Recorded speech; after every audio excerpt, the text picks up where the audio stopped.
schools, and we have 6 to 8 medical missions of cardiac surgeons travelling out to Belarus each and every year. But thanks to the Tour de Munster, we've been able to, in advance of the cycle, actually launch our programme into Ukraine. And I had the privilege of being with the first mission when the cardiac surgeons went out, and the privilege of seeing just life so precariously hanging in the balance and being able to see the power of that intervention. They have 6,000 children born every year in Ukraine, and only 3,000 get treatment. The other 3,000 are left to die.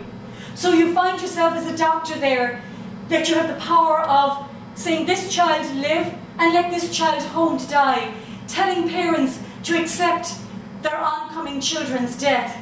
And we keep on saying to them, as long as there is a breath in the human body, we will intervene, that we really believe in the power and the impact of that.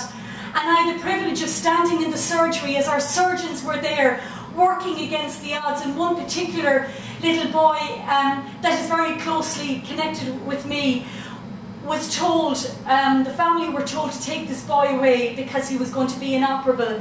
And we said no, we wanted to try and save his life.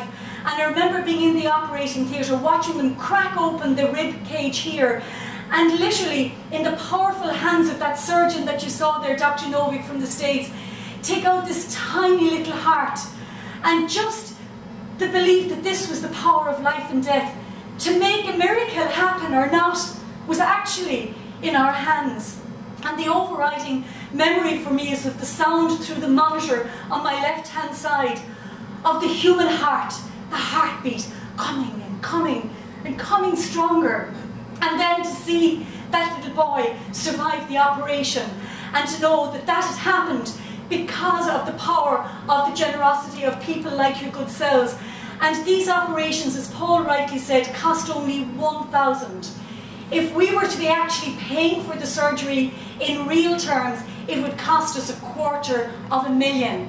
But because we can get everything donated practically for nothing, we're left with a tiny sum of money, €1,000. Can you imagine what it's like for the mothers and the fathers to know that some foreigners 3,000 miles away are going on this crazy 600-kilometre cycle so that their children may simply live?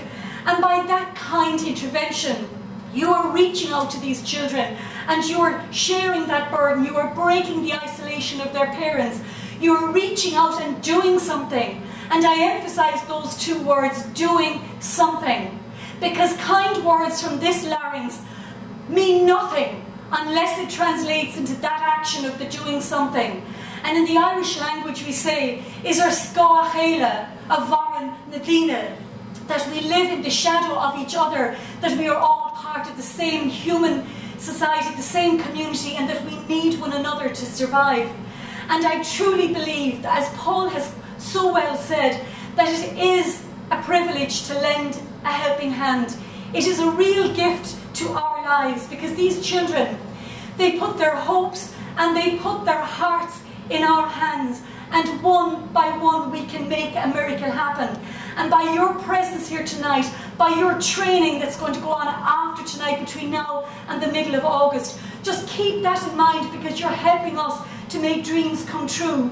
And with the beautiful faces of the children that you've just seen in the DVD, I ask you to call on those beautiful faces as you're sweating it up the V in Tipperary, as you're belting it down the roads to Kerry, and your thighs are telling you, stop, I want to get off this bicycle, I've done enough.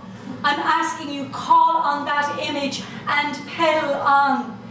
Because, you know, these children are so forgotten. They are dependent on your generosity. And we as a race of people, we are known for our passion for living, but we equally are known for our ability to transform that passion into our compassion for our fellow human beings, because these children are depending on us for their lives and for their future. And for that I am deeply grateful, deeply humbled and deeply inspired by what Paul has headed up, and listening to the words of Michal. When Michal, I didn't know actually Michal's background fully until tonight, And it's such a good marriage between the charity you've chosen this year and your background as a sponsor, Micheál, because we're talking about the effects on human DNA for the rest of time and the impact of nuclear power.